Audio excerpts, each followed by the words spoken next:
teman-teman, perkenalkan kami dari kelompok 5. Hari ini kami ingin menjelaskan materi tentang auditory processing disorder. Sebelumnya izinkan kami memperkenalkan diri. Perkenalkan, nama saya Sanaya Ida Felici Barani. Saya Amanda Manalaipan. Saya Stephen Nathaniel Rongge. Saya Jeki Harap. Saya Rehan Fitri. Berikut video dan penjelasan dari kami.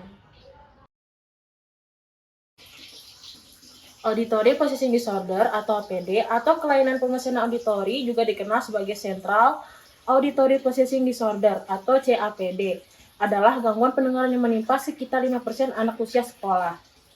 Anak-anak dengan kondisi ini tidak dapat memproses apa yang mereka dengar dengan cara yang sama seperti yang dilakukan anak-anak lain. Karena telinga dan otak mereka tidak sepenuhnya berkoordinasi.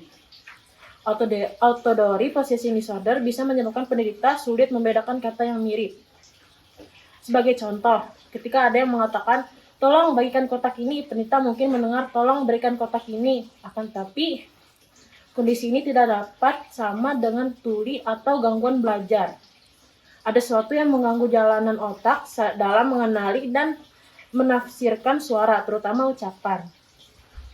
Dengan terapi yang tepat, anak-anak yang mengalami APD bisa sukses di sekolah dan kehidupannya. Oleh sebab itu, diagnosis dini itu penting karena jika APD terlambat dideteksi, seorang anak bisa mengalami keterlambatan bicara dan bahasa atau masalah belajar lain di sekolah. Auditory Processing Disorder bisa menjadi atau terjadi pada siapa saja, tetapi kondisi ini lebih sering terjadi pada anak-anak, terutama anak laki-laki. Hari ini aku mau jelasin ke kamu. Yang pertama tuh ada persebaran flora di Indonesia. Nah, flora di Indonesia tuh tertangkup dalam kawasan Malaysiana yang terdiri atas Indonesia loh. Nah, itu ada Filipina, Malaysia, Kepulauan Salomon, dan Papua Nugini. Persebaran flora di Indonesia tuh tidak merata. Hutan hujan tropis di Kalimantan tuh mempunyai keanekaragaman tumbuhan paling tinggi. Untuk Pulau Jawa, Sulawesi, Maluku, dan Kepulauan Sunda juga mempunyai keanekaragaman tumbuhan paling sedikit.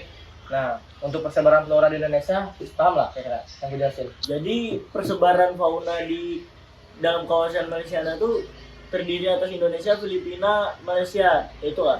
Loh, kok fauna? Yang gue bahas kan flora. Video tadi merupakan salah satu gejala dari auditory processing disorder. Ada beberapa contoh gejala lain selain dari 3 tersebut. Beberapa gejalanya adalah: pertama, sulit membedakan kata dengan bunyi yang mirip seperti kotak dan kata. Kedua, sulit memahami pembicaraan terutama ketika suasana ramai saat orang lain berbicara terlalu cepat. 3. Sulit berkonsentrasi atau menaruh perhatian pada pembicaraan sehingga butuh waktu lama untuk memberi respons dan sering meminta orang lain mengulang perkataannya. Keempat, sulit mengingat perintah yang diucapkan, terutama jika perintah tersebut terdiri dari beberapa tahapan. Kelima, sulit mempelajari atau menikmati musik. Keenam, sulit menemukan sumber suara.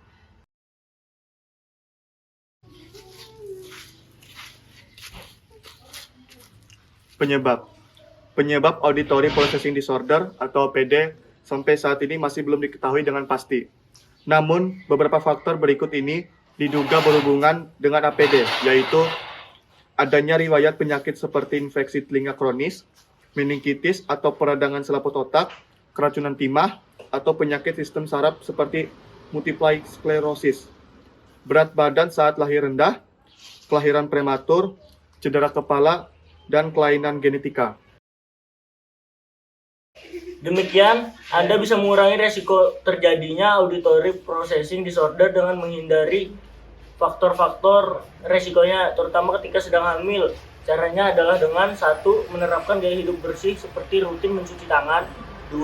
Menghindari paparan zat kimia termasuk timah dan asap rokok. 3. Memeriksakan kehamilan ke dokter secara berkala.